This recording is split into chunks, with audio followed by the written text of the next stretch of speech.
মুখ্যমন্ত্ৰীৰ পত্নীৰ পিছত এবাৰ ৰাজ সাহায্যযুক্ত আঁচনি লাভৰ তালিকাত সোমাল এগৰাকী প্ৰভাৱশালী মন্ত্ৰী আৰু এগৰাকী বিজেপিৰ জ্যেষ্ঠ বিধায়কৰ পত্নীৰ নাম। চৰকাৰে দুগ্ধ পাম স্থাপনৰ বাবে লোৱা আঁচনিত অন্তৰ্ভুক্ত মন্ত্ৰী আৰু বিধায়কৰ পত্নীৰ নাম।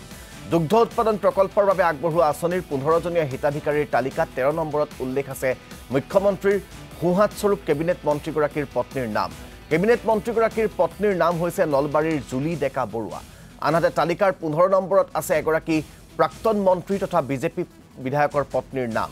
বৰ্তমানৰ বিজেপি বিধায়কগৰাকীৰ পত্নীৰ নাম হৈছে মনালিছা ভট্টাচাৰ্য। কামৰূপ মেট্ৰত থকা নাৰায়ণ ডেইৰী ফাৰ্মৰ স্বত্বাধিকাৰী হৈছে মনালিছা ভট্টাচাৰ্য। দুগ্ধ উন্নয়ন সঞ্চালকালয়ে প্ৰকাশ কৰা এই তালিকাক লৈ সৃষ্টি হৈছে ব্যাপক প্ৰতিক্ৰিয়াৰ। দুগ্ধ পাম স্থাপনৰ বাবে 30% ৰাজ সাহায্য পাব হিতাধিকাৰীসকলে।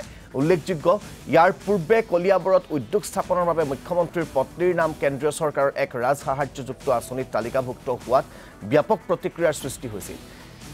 এবাৰ ৰাজ্য চৰকাৰৰ এগৰাকী কেবিনেট মন্ত্ৰী আৰু এগৰাকী জ্যেষ্ঠ বিজেপি বিধায়কৰ পত্নীক হিতাধিকাৰীৰ তালিকাত অন্তৰ্ভুক্ত কৰাত সৰব হৈছে বিৰোধী। এই আঁচনিৰ অধীনত মন্ত্ৰী আৰু বিধায়কগৰাকীৰ পত্নীয়ে 49 লাখ টকাতকৈ অধিক ৰাজ সাহায্য লাভ কৰিব। বিভাগে প্ৰকাশ কৰা তালিকাত সন্নিৱিষ্ট আন কেইবাটাও নামক লৈ সৃষ্টি হৈছে বিতৰ্কৰ। একাধিক জিলাত অস্তিত্ব নথকা আৰু ধনী ব্যক্তিৰ নাম তালিকাত সন্নিৱিষ্ট হোৱাৰো গুৰুতৰ অভিযোগ উত্থাপিত হৈছে।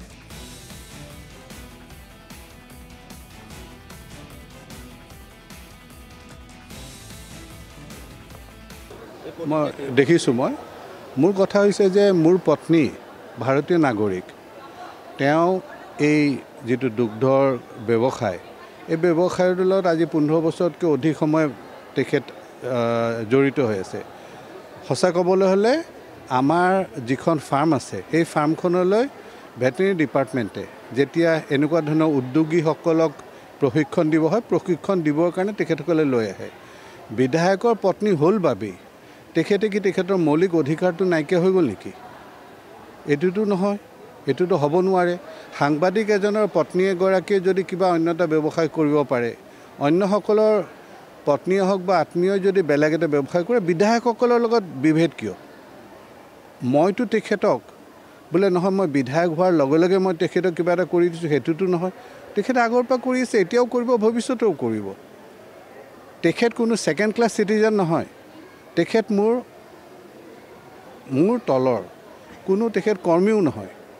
তেখেতে নিজৰ এটা স্বাৱলম্বিতাৰ বাবে তেখেতে এটা ব্যৱসায় কৰিছে, আৰু যিটো ব্যৱসায়ত মই কৈছোঁৱেই যে তেখেতে সুকলমে কৰাৰ বাবে বিভিন্ন সময়ত বিভিন্ন প্ৰশিক্ষাৰ্থীসকলক সেই ফাৰ্মলৈ লৈ যোৱা হয়, দেখুৱাবলৈ যে এনেকৈ এখন ফাৰ্ম, আদৰ্শ ফাৰ্ম এনেকৈ হয়। তো সেই ক্ষেত্ৰত যদি যিখিনি গতানুগতিকভাৱে আমি যিখিনি সা সুবিধা পাব লাগে সেইখিনি যদি পাইছোঁ, তাত অন্যৰ চকু কিয় পৰিছে? আমিতো কোনো পাব নলগীয়া বস্তুটো বিচাৰি যোৱা নাই। তেখেতে নিজৰ অৰ্হতাত, নিজৰ যিটো অধ্যৱসায়, সেই অৰ্হতা আৰু অধ্যৱসায়ত পাইছে। 5-6 বাৰ তেখেতসকলে আহি পেলাই ইনস্পেকশ্যন কৰিছে, অন্যান্যসকলে আহি পেলাই চাই গৈছে। গতিকে মই ভাবোঁ এইটো এটা খুব সস্তীয়া ৰাজনীতি। তেখেতসকলৰ হাতত কোনো তেনেকুৱা ধৰণৰ ইছ্যু নাই।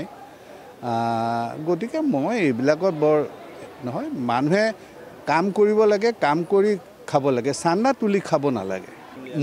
মোৰ পৰিয়ালৰ মানুহ হিতাধিকাৰী হ'বৰ বাবে যদি উপযুক্ত হয়, তেখেতে যদি সকলো নৰ্মছ ফুলফিল কৰে, আৰু এই ব্যৱসায়টোৰ লগত তেখেত যদি আজি দীৰ্ঘদিন ধৰি পেলাই জড়িত হৈ আছে, তেতিয়াহ'লে তেখেতে সেই সুবিধাটো পোৱাত অসুবিধা কি?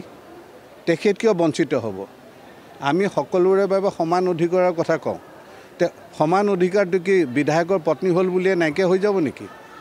সেইটোতো হ'ব নোৱাৰে। তেখেতে নিজৰ যোগ্যতাত পাইছে। মই ক'বলৈ কি, কালিলৈ মোৰ পত্নীয়ে যদি PhD কৰে, তে ক'ব নেকি যে বিধায়কৰ পত্নী গতিকে তেওঁ PhD কৰিব নোৱাৰে? সেইটোতো উচিত নহয়।